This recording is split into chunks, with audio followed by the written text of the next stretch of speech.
Imagine building your dream life on a quiet ranch, only to wake up, time and time again, to find your mailbox smashed. Not once, not twice, but over and over, always by the same people sworn to protect the law.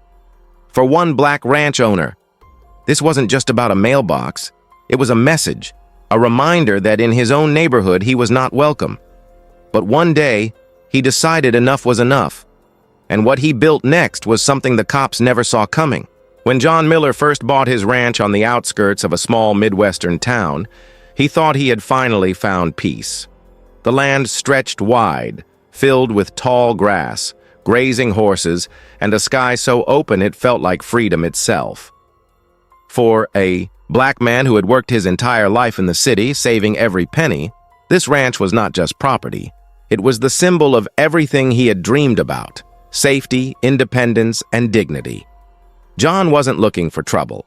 He wanted to raise his kids where they could run barefoot through the fields, climb fences, and watch the sun melt into the horizon without the noise of sirens or the constant rush of city life. But the neighborhood he had moved into wasn't as peaceful as he hoped. Unlike most rural areas, this community had a powerful homeowners association, the infamous HOA. They were strict, overbearing, and had a reputation for harassing anyone who didn't fit in. And John, he didn't fit their picture. For the HOA board was almost entirely white, made up of wealthy families who had lived there for decades. From the moment John's family moved in, the stares began. Subtle at first, long looks at the grocery store, whispers at the community center. But soon, those stares turned into something uglier, and it started with something as small as a mailbox. At the end of John's long gravel driveway stood a simple wooden mailbox. He had built it himself. Nothing fancy, just sturdy enough to hold letters and packages. It was a symbol of his new beginning.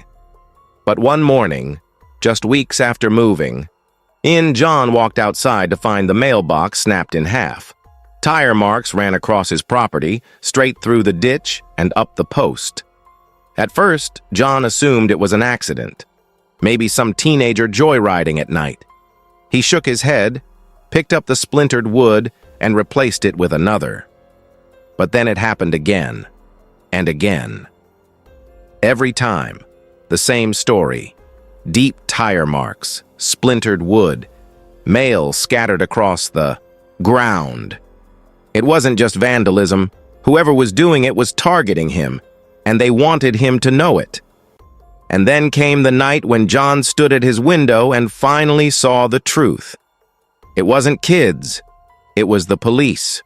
John's heart sank as he watched the sheriff's cruiser roll slowly past his driveway. Instead of staying on the road, the vehicle swerved, intentionally, straight into his mailbox. The crunch of wood echoed in the still night air. The deputy laughed as the car sped away. John couldn't believe it. These were the very people sworn to protect him. Instead, they were using their authority to harass him in the most humiliating way possible. He reported the incident, but the sheriff's office brushed it off. Must have been an accident, they said. The HOA offered no support either. Instead, one of the board members suggested maybe his mailbox was too close to the road. It was a message loud and clear. You don't belong here. Weeks turned into months, and every replacement John built was destroyed. His children began asking why the police hated them. His wife worried every time headlights slowed near their driveway. It was more than a mailbox. It was psychological warfare. For John, each smashed post was a reminder that no matter how much land he owned, no matter how hard he worked, he was still being told, "You are not welcome in this community." But John wasn't the type to back down. One evening, after repairing his mailbox for what felt like the 10th time, John sat on his porch, staring at the pile of broken wood. His hands were blistered, his spirit tired. That's when an idea hit him. If they wanted to keep running over his mailbox, he was going to give them something to run into. Not wood, not plastic. Something that wouldn't just break, but would fight back. John had worked in construction before buying his ranch. He knew his way around steel and concrete, so he went to work. First, he dug a hole more than 3 feet deep at the edge of his driveway. He filled it with rebar, steel rods that reinforced the foundation. Then, he poured in hundreds of pounds of concrete, layer by layer, until it formed a solid pillar beneath the ground. On top of that, he welded a thick steel post, the kind used in highway guardrails. Finally, he mounted a new mailbox, painted black, sleek, and ordinary. From the outside, it looked like any other mailbox, but underneath, it was a fortress. And John waited. It didn't take long. Late one Friday night, as John and his family sat inside watching TV, the sound of an engine roared down the quiet road. Headlights swerved, tires screeched, then crash! The whole house shook from the impact. John rushed outside. There, at the end of his driveway, lay the twisted wreck of a police cruiser. The front bumper was crumpled, the hood bent upward like a crushed soda can. The mailbox stood tall, not even dented. The deputy inside was dazed, airbags deployed, windshield cracked. He stumbled out, cursing, holding his wrist. John didn't say a word.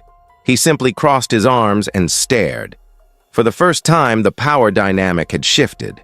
News spread quickly. The HOA tried to blame John, calling his mailbox a safety hazard. But John had followed every county code, every rule. His mailbox was 100% legal. The sheriff's office was humiliated. One of their own deputies had wrecked a patrol car trying to intimidate a law-abiding homeowner, neighbors whispered. Some laughed quietly behind closed doors. For once, the story wasn't about John being an outsider. It was about the cops being reckless bullies who finally got what they deserved. The HOA tried to pressure him into removing the mailbox, but John stood firm. "If you don't want to hit it," he told them, "then stay off my property." For John, it wasn't just about revenge. It was about dignity, about showing his children that you don't have to accept harassment, that even when the system is stacked against you, there are ways to stand up for yourself. From that day forward, his mailbox remained untouched. The police cruisers that once veered toward his property now passed by slowly, carefully, keeping their distance. John had turned the symbol of his harassment into a monument of resistance. John's story wasn't just about a mailbox. It was about the quiet, insidious ways racism shows up in daily life. It's not always shouted slurs or outright violence. Sometimes it's the repeated destruction of something as ordinary as a mailbox, a constant reminder that someone doesn't want you there. But his story also shows something else, resilience. Because when John built that indestructible mailbox, he wasn't just protecting his mail. He was protecting his right to exist, to belong, to live in peace on land he had worked hard to earn. Years later, the black steel mailbox still stands at the end of John Miller's driveway. Drivers pass by it every day, most never realizing the battles it represents. To strangers, it's just a mailbox. To John and his family, it's a reminder that sometimes the smallest acts of resistance can carry the loudest message. We belong here, and no one will run us over again.